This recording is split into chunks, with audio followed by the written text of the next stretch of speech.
Channel को subscribe करें और बेल आइकन को दबाएं ताकि आने वाले सभी वीडियो को आप देखना ना भूलें।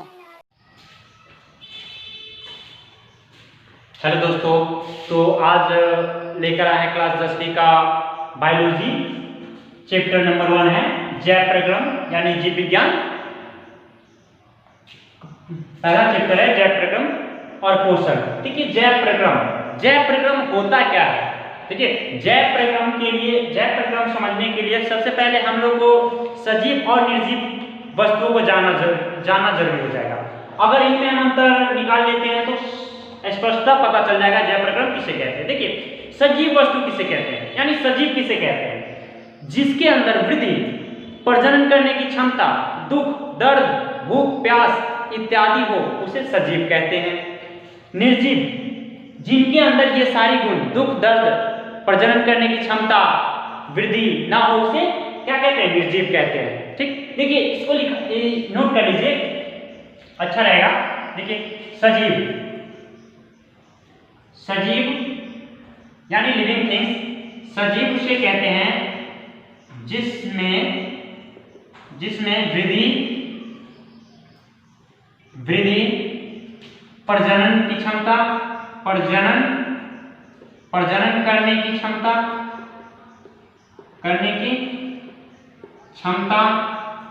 दुख, दर्द, भूख, प्यास इत्यादि का अनुभव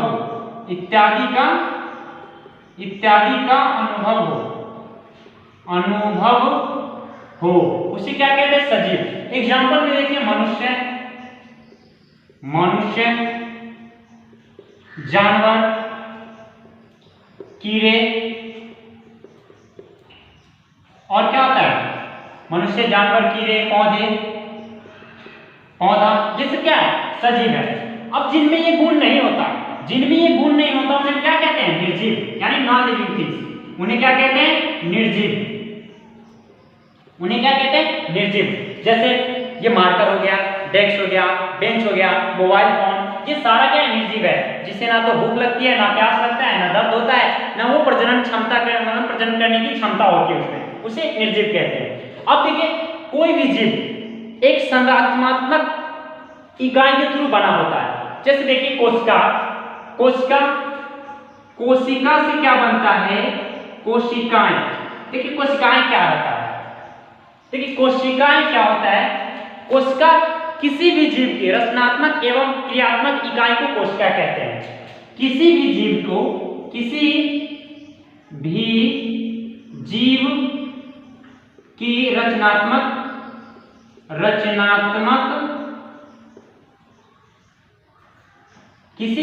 की रचनात्मक इकाई को कोशिकाएं कहते हैं। देखिए, जीव का निर्माण किस तरीके से होता है? कोशिका से होता है। अब कोशिका से क्या बनता है? देखिए,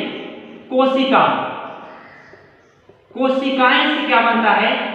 कई कोशिका मिलकर एक उत्तक का निर्माण करता है। उत्तक का निर्माण करता है और उत्तकों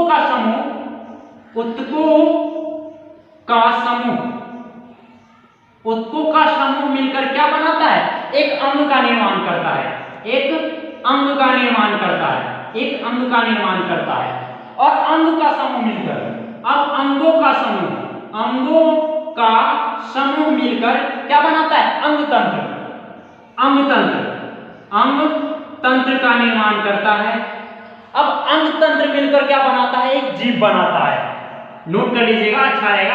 अंग तंत्र मिलकर क्या बनाता है?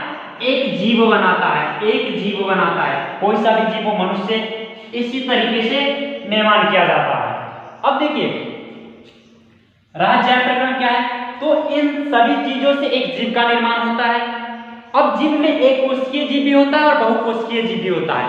बहुकोशिकीय जीव में क्या होता है? चलने के लिए पैर, देखने के लिए आंख, हर चीज अलग अलग पाया जाता है। परंतु एक कोशिका में सारा चीज एक ही अंग से होता है। जैसे अमीबा, एक कोशिकीय जीव है अमीबा, एक कोशिकीय जीव, एक कोशिकीय जीव है अमीबा। ये सारा काम एक ही अंग से करता है। पर बहुकोशिकीय वाले में क्या होता है, चलने के लिए पैर, हर चीज अलग अलग होता है, लिखने के लिए हाथ, छूने के लिए उंगली, हर चीज अलग अलग होता है, देखने के लिए आंख इत्यादि सभी अलग अलग अंगों से किया जाता है। मान लीजिए अगर हम सोए हुए भी रहते हैं तो क्या होता है, हमारी शरीर के अंदर वो प्रक्रिया चालू रहता है और इसी को हम लोग क्या कहते हैं, जय प्रक्रम। यानी जब भी कोई चीज टूट फूट या फिर जो भी कुछ मरम्मत करता है उसी को हम लोग जय प्रक्रम कहते हैं। यानी इसका डिफिनेशन लिख सकते हैं आप, इसका परिभाषा लिख सकते हैं जय प्रक्रम का, जैव प्रक्रम का वे सारी क्रियाएं, जय प्रक्रम का लिखिए परिभाषा, वे सारी क्रियाएं, वे सारी क्रियाएं, क्रियाएं जिनके द्वारा जीवों का अनुरक्षण, अनुरक्षण होता है मेंटेनेंस, अनुरक्षण करता है, उन्हें हम लोग क्या कहते हैं, उन्हें जैव प्रक्रम कहते हैं। उन्हें क्या कहते हैं, जैव प्रक्रम। उन्हें क्या कहते हैं, जैव प्रक्रम। यानी जो भी जीव है टूट फूट उसका मेंटेनेंस करता है, उसी को हम लोग जैव प्रक्रम कहते हैं। अब इस मेंटेनेंस के लिए क्या चाहिए, ऊर्जा चाहिए। अब ऊर्जा कहाँ से आता है, ठीक है, ऊर्जा कहाँ से आता है, खाद्य पदार्थ यानी खाने पीने से क्या होता है, ऊर्जा आता है। अब हम लोग ऊर्जा को किस तरीके से लेते हैं, देखिए हम लोग जो खाते हैं वो जटिल पदार्थ होता है और वो जब शरीर के अंदर जाता है तो उसको सरलीकरण विभिन्न अंगों द्वारा होता है। जैसे खाना खाने के बाद क्या होता है, परिवहन तंत्र द्वारा यानी ट्रांसपेरेंट सिस्टम द्वारा, ट्रांसपोर्ट सिस्टम द्वारा उस खाने को आमाशय में ले जाया जाता है, आमाशय से फिर बनियाद में ले जाया जाता है और फिर उससे जो वेस्ट मटेरियल होता है उसको बाहर निकाल दिया जाता है, एग्जिट कर दिया जाता है। तो ये रहा जैव प्रक्रम की प्रक्रिया, इसको आप लोग नोट कर लीजिए, फिर इसको आगे बताते हैं।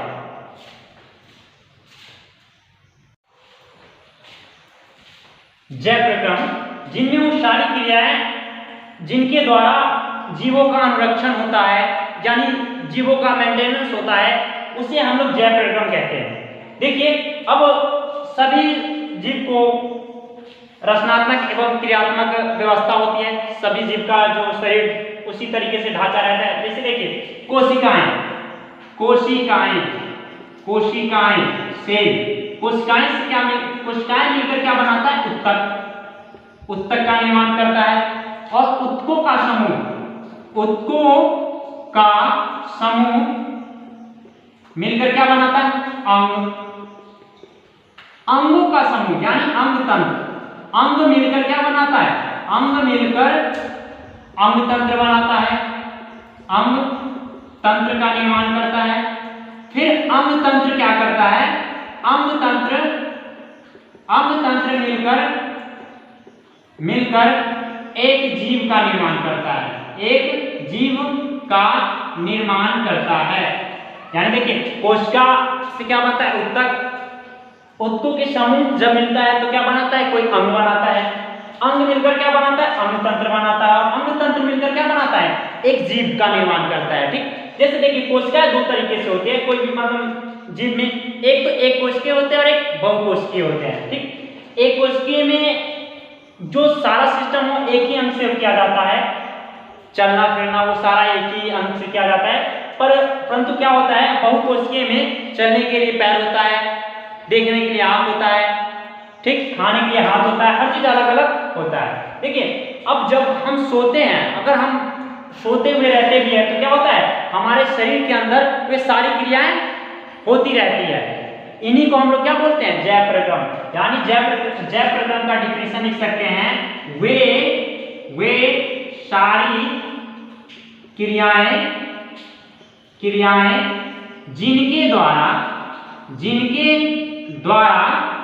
जीवों का अनुरक्षण यानी मेंटेनेंस होता है, उसे हम लोग जैव प्रक्रम कहते हैं। उसे जैव प्रक्रम कहते हैं, जैव प्रक्रम कहते हैं। चलिए, जैव प्रक्रम। अब जब जीव का निर्माण होता है तो क्या चाहिए, उसे ऊर्जा चाहिए।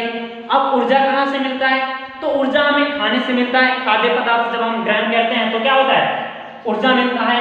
अब देखिए, खाद्य पदार्थ, ये पहले डिफिनेशन नोट कर लीजिएगा, ये एग्जाम में आ सकता है। सभी क्रियाएं जिनके द्वारा जीवों का अनुरक्षण यानी मेंटेनेंस होता है, उसे हम लोग जैव प्रक्रम कहते हैं। अब चलिए, खाद्य पदार्थ क्या जटिल अवस्था में रहता है, हम लोग उसको आहार के थ्रू अंदर लेते हैं और उसे सरलीकरण विभिन्न अंगों से होता है, विभिन्न अंगों से होकर हमें ऊर्जा की प्राप्ति होती है। चलिए, जिससे हम लोग क्या कहते हैं, पोषण, यानी खाद्य पदार्थ से जो हमें ऊर्जा की प्राप्ति होती है वही चीज क्या कहलाता है, पोषण। चलिए, एक बार पोषण की परिभाषा निकालते हैं, इसको तब तक नोट कीजिए।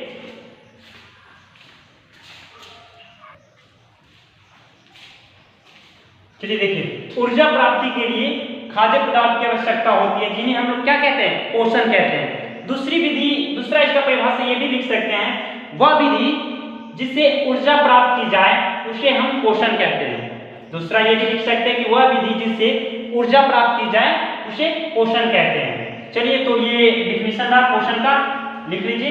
अब देखिए, पोषण होता कितने प्रकार से है, पोषण दो प्रकार का होता है।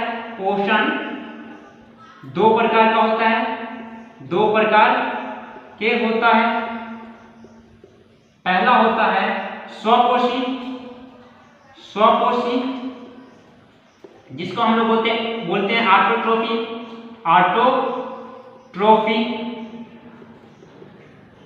न्यूट्रिशन। दूसरा होता है परपोषी या फिर परपोषी, इसको बोलते हैं हेट्रोट्रोफी न्यूट्रिशन।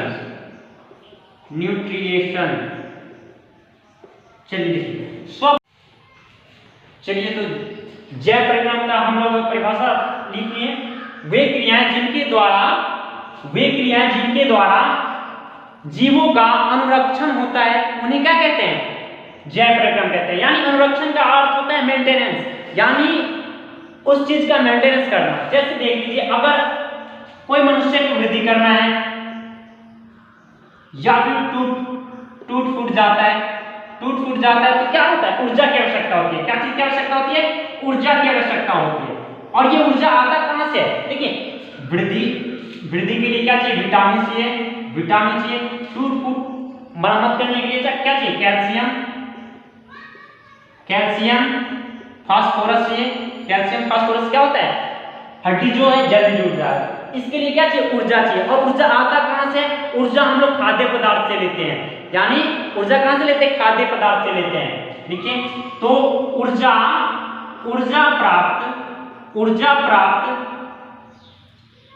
करने की विधि को पोषण कहते हैं।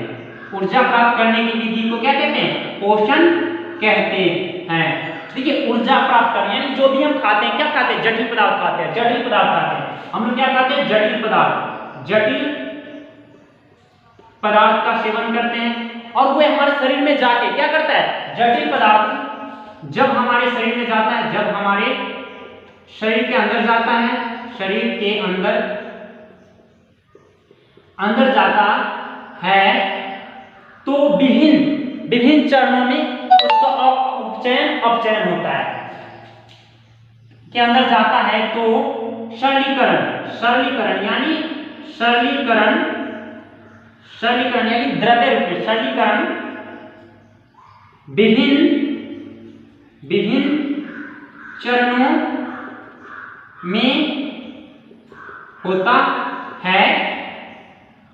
विभिन्न चरणों में होता है, जिसे जैसे उपचयन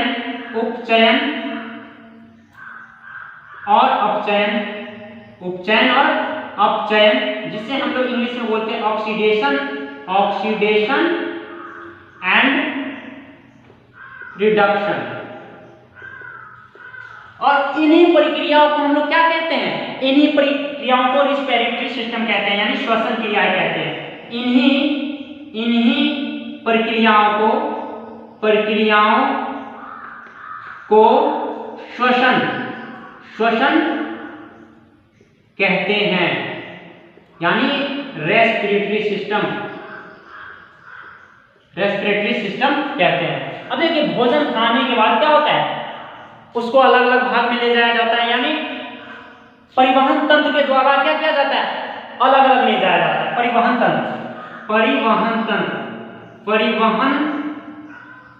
तंत्र क्या होता है, ट्रांसपोर्ट सिस्टम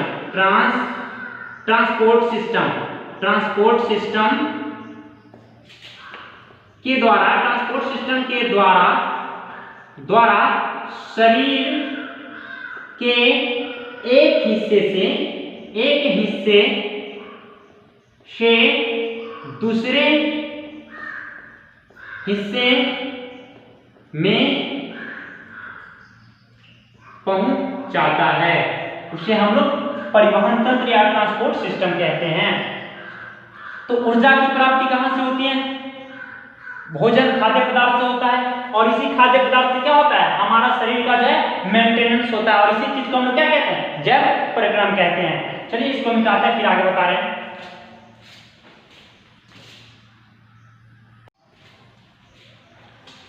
चलिए देखिए पोषण किसे कहते हैं, तो दूसरे शब्दों में बता सकते हैं कि वह विधि जिससे जीव पोषक तत्वों का ग्रहण कर उनका उपयोग करते हैं, उन्हें पोषण कहते हैं।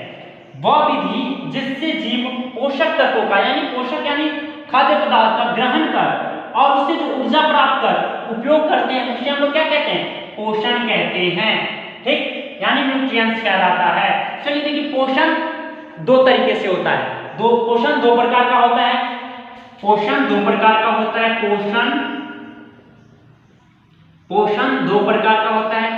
दो प्रकार का होता है। देखिए पोषण दो प्रकार का होता है।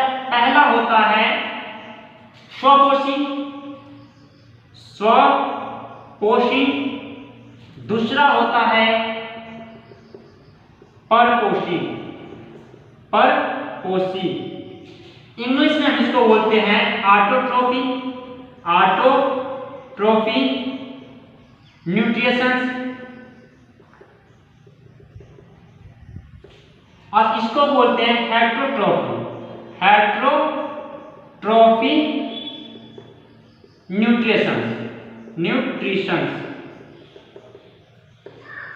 पोषण दो प्रकार का होता है, स्वपोषी और परपोषी। अब देखिए स्वपोषी क्या होता है और परपोषी क्या होता है। स्वपोषी जो जीव अपना भोजन के लिए दूसरे जीव पर निर्भर नहीं रहता है, उसे स्वपोषी कहते हैं, यानी अपने पर खुद ही निर्भर रहता है, उसे क्या कहते हैं, स्वपोषी। परपोषी उसे कहते हैं जो जीव दूसरे जीव या पौधे पर निर्भर रहता है, उसे परपोषी कहते हैं। चलिए इसका एग्जांपल लिख लीजिएगा, स्वपोषी का एग्जांपल लिखिएगा। जो जीव दूसरे या फिर अन्य जीवों पर निर्भर नहीं रहता है, उसे स्वपोषी कहते हैं, उसे स्वपोषी कहते हैं। यानी जो जीव दूसरे जीव पर निर्भर नहीं रहता, उसे क्या कहते हैं, स्वपोषी ऑटोट्रोफी न्यूट्रिएंट्स कहते हैं। देखिए कौन सा है, हरे पौधे। एग्जांपल में देख लीजिए, हरे पौधे कौन सा है, हरे पौधे। हरे पौधे स्वयं अपने ऊपर ही निर्भर रहता है। क्यों? क्योंकि इसमें हरित लवक क्यों रहता है, क्योंकि इसमें हरित लवक या इसको हम बोल सकते हैं क्लोरोप्लास्ट पाया जाता है। इसी के कारण क्या करता है, ये अपना भोजन स्वयं बनाता है, पर परपोषी क्या करता है, दूसरे पर निर्भर रहता है। देखिए हरित लवक या क्लोरोप्लास्ट की वजह से क्या करता है, पौधे अपने पर निर्भर रहते हैं और परपोषी में ये हरित लवक या फिर क्लोरोप्लास्ट नहीं होता है, जिनके कारण इनको क्या करना होता है, दूसरे जीव या फिर अन्य जंतुओं पर निर्भर रहना पड़ता है। अब देखिए क्लोरोप्लास्ट, चलिए पहले परपोषी बताते हैं, इसका भी डिफिनेशन लिख लीजिए। जो जीव अन्य जीवों पर निर्भर हो, अन्य जीवों पर निर्भर हो उसे परपोषी कहते हैं या फिर ऑटोट्रॉफी कहते हैं। इसका एग्जाम्पल हो जाता है मनुष्य, जानवर इत्यादि।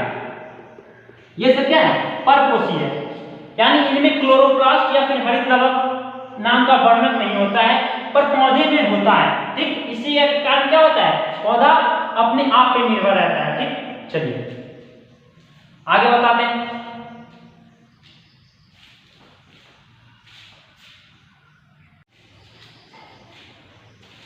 हेलो दोस्तों, चलिए तो देखिए, पौधे स्वपोषी होते हैं। क्यों?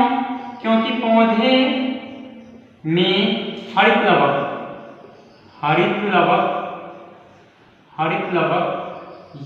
या फिर कह सकते हैं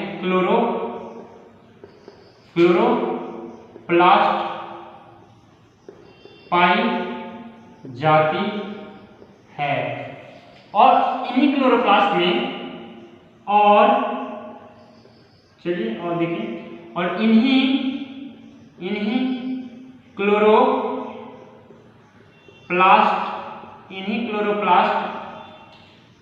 में एक वर्णक पिगमेंट होता है, जिससे पौधे हरे होते हैं, जिससे पौधों का रंग हरा होता है, जिसे हम क्या कहते हैं, जिसे क्लोरोफिल, जिसे पूर्ण हरित या क्लोरोफिल कहते हैं। देखिए, क्लोरोप्लास्ट में एक वर्णक पाया जाता है जिसे पूर्ण हरित या फिर क्लोरोफिल कहते हैं। उसी की वजह से क्या होता है, पौधे हरे रंग का होता है। अब आप बोलिए कि सर पौधे हरे रंग का नहीं, कुछ पौधे लाल, पीले, नीले सभी रंग का होता है, तो उनमें भी क्या होता है, उनमें भी क्लोरोफिल होता है, उनमें भी क्लोरोफिल मौजूद रहता है। इसी कारण उनका पत्ती मतलब हरा रहता है और क्लोरोफिल के बावजूद और दूसरे वर्णक पाए जाते हैं, जिनके कारण मतलब कई फूल होते हैं जो लाल, सफेद, पीला इत्यादि होते हैं। ठीक, चलिए, केवल क्लोरोफिल सिर्फ गोबर छत्ता में नहीं होता, केवल क्लोरोफिल गोबर छत्ता में नहीं होता, क्योंकि वो पौधा के रूप में नहीं जाना जाता है। चलिए देखिए, क्लोरोप्लास्ट समझ गए। देखिए अब क्या होता है, पौधे सूर्य से ऊर्जा प्राप्त कर, पौधा क्या करता है, सूर्य की प्रकाश से पौधे ऊर्जा प्राप्त करके क्लोरोफिल की उपस्थिति में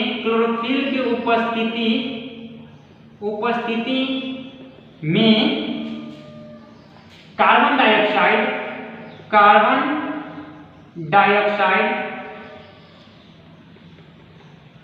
डाइऑक्साइड जिसको CO2 बोलते हैं, और खनिज लवण यानी पानी H2O से अपना भोजन बनाता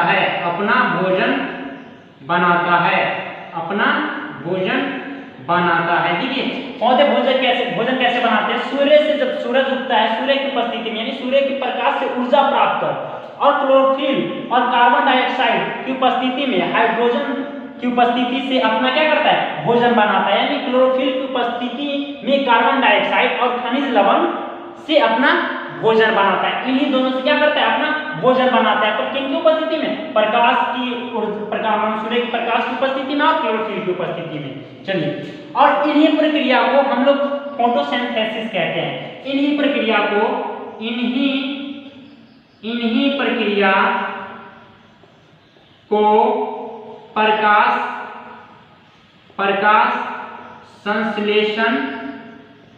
प्रकाश संश्लेषण या फोटोसिंथेसिस कहते हैं, या प्रकाश संश्लेषण या फोटोसिंथेसिस